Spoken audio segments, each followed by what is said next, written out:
नमस्कार साथियों, Swami Vivekananda coaching centre की ऑनलाइन क्लासेस में आपका हार्दिक स्वागत है। मेरा नाम है अक्षय और आज हम एक टाइटल की चर्चा करेंगे जो आजकल चर्चा के अंदर है। और आप अगर फेसबुक या फिर कोई भी सोशल मीडिया ट्विटर वगैरह खोलेंगे तो इसके अंदर ये बहुत ज्यादा चर्चा में है। क्यों हुई भारत और नेपाल सीमा पर गोलीबारी? ठीक है, तमाम तरह की अफवाहें इसको लेकर आ रही हैं। जगह जगह से आप कोई भी सोशल मीडिया प्लेटफॉर्म उठा ले, वहां इसके बारे में अफवाहें जोरों पर है। ठीक है, और क्योंकि ये ऐसे समय पर हुई है जब भारत और नेपाल के मध्य एक सीमा विवाद चल रहा है, लोग उसे इससे जोड़कर देख रहे हैं कि क्या सीमा विवाद के कारण तो ये गोलीबारी नहीं हुई है भारत और नेपाल की सीमा पर। हालांकि ऐसा पहली बार हुआ है कि जब नेपाल और भारत के बॉर्डर पर गोलीबारी की घटना हुई हो। तो इस समय घटना को होना, ये लोग इसे इस विवाद के रूप में जोड़कर देख रहे हैं। ठीक है, अब वास्तविकता क्या है? क्या सच में ये विवाद जो हुआ, जो भी गोलीबारी की घटना हुई, ये सीमा विवाद को लेकर हुई या फिर अन्य कोई कारण है इसके बारे में हम आज चर्चा करेंगे। ठीक है दोस्तों, हुआ क्या, शुक्रवार के दिन एक यहाँ पे भारत और नेपाल के बॉर्डर पर गोलीबारी की घटना होती है। तमाम मीडिया इसको कवर करता है। ठीक है, इसके बाद से ही इसमें खबर आती है कि कथित रूप से एक व्यक्ति मारा गया भारत की साइड से और 3 घायल हो गए, ऐसा सुनने में आता है।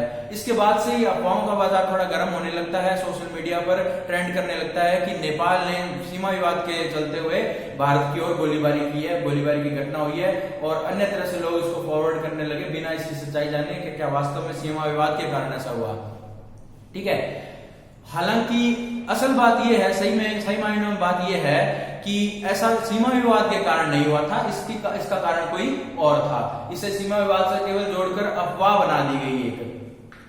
देखिए, जैसा कि हमने पिछले वीडियो में भी डिस्कस किया था, मैंने पूरा जो नेपाल के साथ क्या किस प्रकार का सीमा विवाद है इसको कवर करने की, इसको समझाने की पूरी कोशिश की थी और एक वीडियो पूरा बनाया था इसके ऊपर। मैंने आपको बताया था कि लिपुलेख, कालापानी और लिपुलेख को लेकर भारत और नेपाल के मध्य विवाद है और जो ये वाला एरिया है, जो ये एरिया है, इसको लेकर दोनों देश अपना अपना क्लेम कर रहे हैं। भारत कहता है कि ये उसके अधिकार क्षेत्र में है और नेपाल कहता है कि ये उसके अधिकार क्षेत्र में है। नेपाल का कहना है कि ये हमारे धारचूला में पड़ता है और ये भारत कहता है कि हमारे ये पिथौरागढ़ के अंदर पड़ता है, उत्तराखंड का जिला है जो। ठीक है, ये तो रही सीमा विवाद। तो असल में सीमा विवाद तो यहाँ है, इस उत्तराखंड के बॉर्डर पर सीमा विवाद है। ठीक है, इतनी बात। लेकिन जो ये अभी हाल ही में जो गोलीबारी की घटना हुई है, जो नेपाल और भारत के बॉर्डर पर गोलियां चली है, ये घटना कहां हुई है?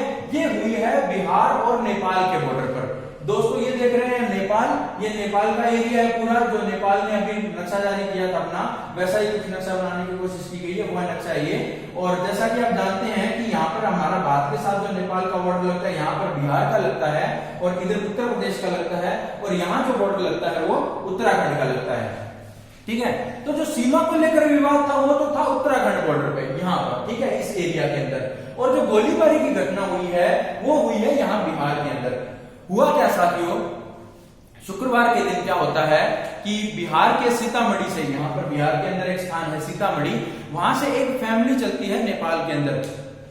उससे पहले आपको एक बात बता देते हैं कि जैसा आप समझते हैं कि भारत और चीन की सीमा है, भारत और पाकिस्तान की सीमा है, जिस प्रकार से आप वहां पे फेंसिंग वगैरह देखते हैं अक्सर टीवी के अंदर या फिर सोशल मीडिया में कि तारबंदी है, तमाम तरह से रिस्ट्रिक्शंस हैं, ऐसा आ जा तो नहीं सकते आप सीधे तौर पर। लेकिन नेपाल बॉर्डर पे ऐसा नहीं है। नेपाल बॉर्डर के ऊपर सीधी सीधी आवाजाही होती है बिना किसी रोक टोक के। जैसा कि आप एक राज्य से दूसरे राज्य में जा रहे हो, इसी तरह की सीमा दिखती है। वहां पर कोई स्पेसिफिक सीमा नहीं दिखती है कि कोई तारबंदी की हुई है या फिर कोई अन्य प्रकार के विशेष उपबंध कर रखे हैं सीमा को लेकर, ऐसा नहीं है। वहां पर सीमा बिल्कुल सीधी सीधी है और अक्सर भारत और नेपाल के लोग आपस में बॉर्डर क्रॉस कर देते हैं क्योंकि किसी प्रकार का वीजा वगैरह की आवश्यकता नहीं होती भारत और नेपाल के मध्य आने जाने के लिए। तो लोग क्या करते हैं, बिना किसी परमिशन के भी सीमा के आर इस पार उस पार जाते रहते हैं। नेपाल से भारत आते रहते हैं और भारत से नेपाल भी जाते रहते हैं। इवन इन लोगों की क्या है कि यहाँ पर रिश्तेदारियां तक है, उत्तर प्रदेश और बिहार वालों की नेपाल के अंदर रिश्तेदारियां तक है। जैसे कि हमारी नहीं होती, जैसे राजस्थान वालों की जो रिश्तेदारी है वो उत्तर प्रदेश में है, बिहार में, मध्य प्रदेश में, कहीं भी। ऐसे ही इनकी जो रिश्तेदारी है वो नेपाल वालों के साथ भी है। तो अब होता क्या है, बिहार में, भारत में बिहार में एक स्थान है सीतामढ़ी। सीतामढ़ी से एक परिवार चलता है यहाँ पर नेपाल में अपने रिश्तेदारों के यहाँ मिलने। ठीक है, जैसा कि पुत्रवधू बताया जा रहा था कि वो अपनी पुत्रवधू से मिलने जाते हैं। ठीक है, पूरा एक परिवार यहां से रवाना होता है। कहां से? बिहार में सीतामढ़ी से और नेपाल के अंदर, यहां पर नेपाल में है सरलाही नामक स्थान है, ऐसा कोई इंपॉर्टेंट नहीं है, फिर भी आप जान लीजिए सरलाही। ठीक है, नेपाल में सरलाही जाने के लिए एक परिवार रवाना होता है। ठीक है, अब इसके बाद में क्या होता है, जैसे यहां से रवाना होते हैं, ये बॉर्डर पर पहुंचते हैं, अंदर पहुंचते हैं, तो यहाँ क्या होता है कि इनको नेपाल पुलिस रोक लेती है। अब आप पूछेंगे कि जब इसी तरह से आना जाना है ही, तो नेपाल पुलिस ने क्यों रोका इन्हें? ये इसलिए रोका क्यों दोस्तों, क्योंकि कोरोना वायरस के चलते नेपाल के अंदर लॉकडाउन की स्थिति चल रही थी, लॉकडाउन चल रहा था। ठीक है, ऐसे में यहाँ पर नेपाल पुलिस द्वारा इन्हें ये कहकर आगे जाने से रोका जाता है कि लॉकडाउन चल रहा है, तो कृपया आप यहाँ से वापस चले जाएं, हम आपको आगे जाने नहीं देंगे। ठीक है, लेकिन यहाँ इस परिवार के साथ इस बात को लेकर बहस हो जाती है। परिवार चाहता है कि हम वहां पर जाकर ही मानेंगे, और जो नेपाल पुलिस है वो यहाँ से इन्हें वापस भारत की ओर भेजना चाहती है। ठीक है, इस बात को लेकर यहाँ पर इन दोनों में कहासुनी हो जाती है। ठीक है, अब आपके मन में एक सवाल आएगा कि ये गोलीबारी की घटना यहीं क्यों हुई? जैसा कि आप बता रहे हैं कि रिश्तेदारियां पूरे यहाँ पर उत्तर प्रदेश और बिहार की नेपाल के अंदर है, तो बॉर्डर क्रॉसिंग तो यहाँ से भी होती होगी, इस तरफ से भी होती होगी, यहाँ से भी होती होगी, और पुलिस द्वारा यहाँ पे भी रोका जाता होगा, तो गोलीबारी की घटना यहाँ क्यों हुई? यहाँ गोलीबारी की घटना इसलिए हुई क्योंकि इन दोनों के मध्य कुछ विवाद हो गया था। ठीक है, जब नेपाल पुलिस ने इन्हें रोका, बिहार की सीतामढ़ी से जो परिवार निकला था नेपाल जाने के लिए, जब नेपाल पुलिस द्वारा इन्हें रोका गया, तो इन लोगों के बीच में कहासुनी हो गई, थोड़ा विवाद हुआ, झड़प सी हो गई। तो इसके बाद में क्या है कि बिहार में, हमारे भारत की तरफ, यहाँ पर कुछ लोग क्रिकेट खेल रहे थे। ठीक है, मैदान के अंदर कुछ लोग क्रिकेट खेल रहे थे, वो भी आ जाते हैं, और यहाँ पर प्रॉपर तरीके से नेपाल पुलिस और भारत के जो ये लोग हैं, इनके मध्य झड़प हो जाती है। ठीक है, और इस झड़प के अंदर क्या है कि काफी मुद्दा गरमा जाता है, और इसके कारण नेपाल पुलिस द्वारा पहले हवाई फायर किए जाते हैं, समथिंग 15 या 20 राउंड, ऐसा कथित तौर पर सामने आ रहा है कि 15 या 20 राउंड पहले नेपाल पुलिस द्वारा हवाई फायर किया जाता है, और उसके बाद क्या है कि इनके द्वारा इन लोगों पर गोलियां चलाई जाती हैं, जिसके अंदर कथित रूप से एक व्यक्ति की मृत्यु हो जाती है, भारत के एक व्यक्ति की, और 3 लोग घायल हो जाते हैं। ऐसी घटना सामने आती है। ठीक है, तो पहली बात तो ये कि क्या ये सीमा विवाद के कारण हुआ है? ये पूरी घटना क्या सीमा विवाद के कारण हुआ है? तो इसका जवाब है नहीं, ऐसा सीमा विवाद के कारण नहीं हुआ है।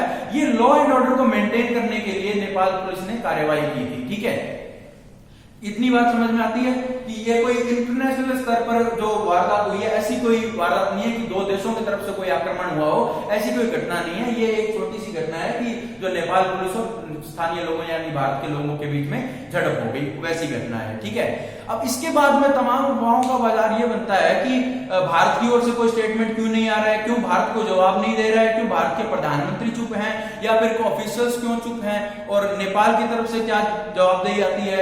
इन तमाम बातों पर चर्चा होने लगती है। ठीक है, लेकिन हमें यह समझना होगा कि पहले ये इसके लिए स्टैंड क्या है, भारत का स्टैंड क्या है, और भारत का स्टैंड जानने से पहले भी हमें एक बात समझनी होगी। हम पूरी बात समझते हैं कि इस बॉर्डर पर रहती है आईटीबीपी, भारत की ओर से रहती है आईटीबीपी नहीं, एसएसबी रहती है, सशस्त्र सीमा बल। ठीक है, इस बॉर्डर पर रहती है सशस्त्र सीमा बल। उनके द्वारा इस घटना को लेकर स्टेटमेंट दिया जाता है। क्या स्टेटमेंट दिया जाता है कि ये स्थानीय लोगों के बीच में हुई घटना है, नेपाल पुलिस और भारत के स्थानीय लोगों के बीच में हुई जो घटना है, इसे अंतरराष्ट्रीय रूप ना दिया जाए, ये कोई अंतरराष्ट्रीय घटना के रूप में इसे ना देखा जाए, ये एक स्थानीय घटना है जिसे स्थानीय घटना की तरह डील किया जाए। इसमें 2 देशों का इन्वॉल्वमेंट नहीं होना चाहिए। ठीक है, जैसा कि भारत और पाकिस्तान की ओर के बीच में जब गोलीबारी होती है, या फिर भारत और चीन के बीच में कभी फेस ऑफ होता है, तो उस तरह की जो घटना बनती है, इस घटना को उस तरह की घटना नहीं बनाया जाए। ठीक है, इसे क्षेत्रीय स्तर पर ही रहना दिया जाए, ये क्षेत्रीय घटना और इसे क्षेत्रीय ही माना जाए, ऐसा कहा जाता है एसएसपी के द्वारा। ठीक है, तो ऐसा कोई विवाद ही नहीं बनता है कि गोलीबारी जो है सीमा विवाद को लेकर हुई है। हाँ, ये मुद्दा इसलिए गर्म हो जाता है क्योंकि ये हुआ इस समय है जब भारत और नेपाल के मध्य सीमा को लेकर विवाद चल रहा है, और भी अन्य कई विवाद जो है भारत और नेपाल के मध्य इन दिनों जोरों पर है। जैसे कि केपी शर्मा ओली जो नेपाल के जो प्रधानमंत्री, उनके द्वारा कहा गया कि नेपाल के अंदर कोरोना वायरस फैलाने के लिए भारत जिम्मेदार है, और तमाम तरह की नेपाल जो है चीन के बहकाव में आकर भारत विरोधी बातें भी कह रहा है, ऐसा भी कथित रूप से सामने आया है। लेकिन इस घटना का इन सबसे कोई लेना देना नहीं है। साथियों, हमारा भी फर्ज बनता है यदि कोई अफवाह फैलाता हुआ मिले तो उन्हें कृपया समझाएं कि इस तरह का माहौल ना बनाएं। हमारे नेपाल से संबंध आज के नहीं है, हमारे नेपाल से संबंध बहुत पुराने हैं और बहुत अच्छे संबंध हैं, ठीक है। और नेपाल हमें बड़ा भाई मानता है, ठीक है। और बड़े होने के नाते क्षेत्रीय रूप में भी, जनजातीय रूप में भी, और तमाम तरह के, हर तरह की इकोनॉमिक स्थिति में बात करें तो हम बड़े हैं, ठीक है। और बड़े होने के नाते हमारा फर्ज बनता है कि हम इस तरह की घटना को इस स्तर पर ना उठाएं, इस तरह का कोई बवाल नहीं खड़ा करें। सीमा विवाद को लेकर तो ऐसी कोई घटना हुई भी नहीं है, ठीक है। और रही बात की दोनों देशों के मध्य विवाद चलता रहता है, तो ये अक्सर होता रहता है। देखिए क्या है कि देशों के अंदर तमाम तरह की अलग अलग सरकारें आती है, ठीक है। वर्तमान जो सरकार है नेपाल के अंदर कम्युनिस्ट पार्टी की है, ठीक है, कम्युनिस्ट विचारधारा की है। और उसी विचारधारा की सरकार जो है चीन के अंदर है, ठीक है।